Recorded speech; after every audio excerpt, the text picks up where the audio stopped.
Praise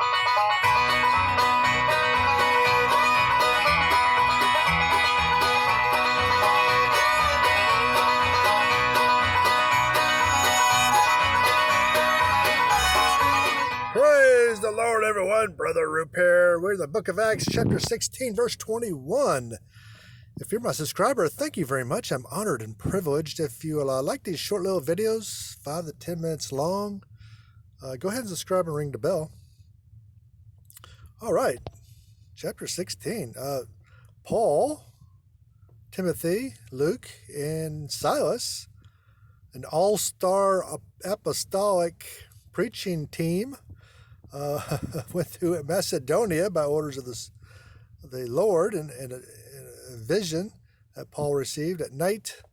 And he met this woman, Lydia, seller of purple, who feared God and had a place along the river where she prayed and probably had a little prayer meeting going on. And Paul brought her the Acts 2:38 plan of salvation and prayed her through. Then as they were witnessing throughout this region, they came across a demon-possessed girl who was telling fortunes for money and making money for her owners.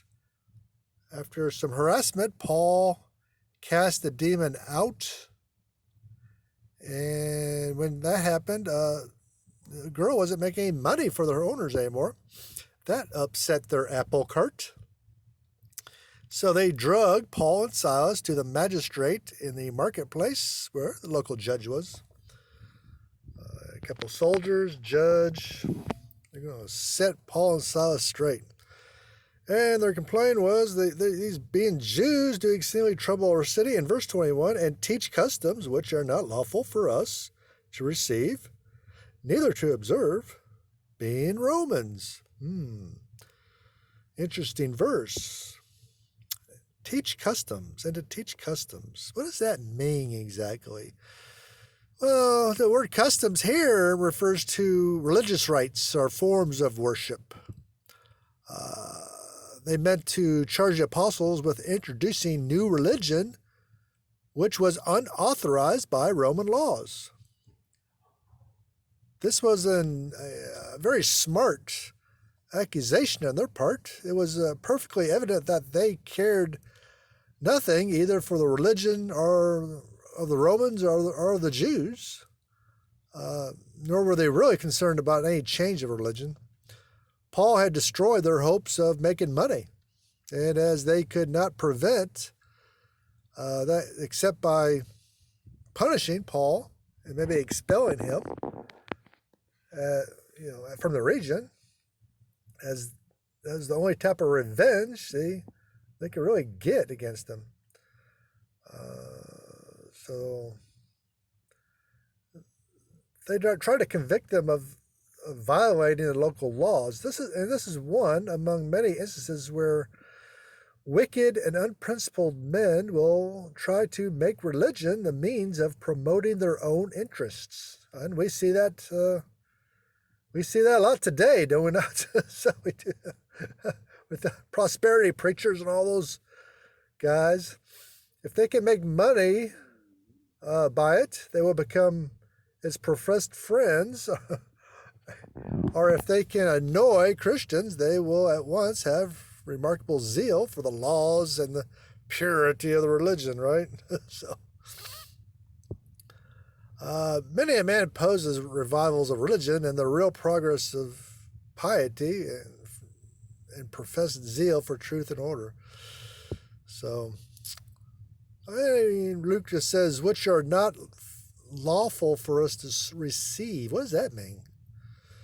Well, there were laws of the Roman Empire under which they might shield themselves in this charge. Though it is evident that their zeal was not because they loved the laws more, but because they loved Christianity less. Thus, Service on Virgil says, quote unquote, care was taken among the Athenians and the Romans that no one should introduce new religions. It was on this account that Socrates was condemned and the Chaldeans, or Jews, were banished from the city, quote unquote. Cicero says, quote, "No person shall have any separate gods or new ones, nor shall he privately worship any strange gods, unless they be publicly allowed," quote unquote. So the Romans would indeed allow foreigners to worship their own gods, but not unless it was done secretly, so that the worship of foreign gods would not interfere with the allowed worship of the Romans. And so that occasion for dissension and controversy might be avoided. Neither was it lawful among the Romans to recommend a new religion to the citizens, contrary to that which was confirmed and established by the public authority, and to call off the people from that. It was on this account that there was much a hatred of the Romans against the Jews. Tertullian, one of the church fathers, says that there was a decree that no god should be consecrated unless approved by the Senate. That's the Roman Senate. So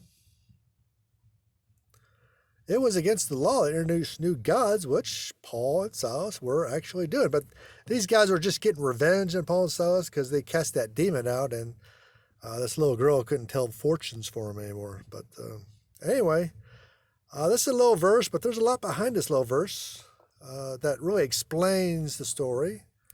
See you next time. Thank you, and God bless you.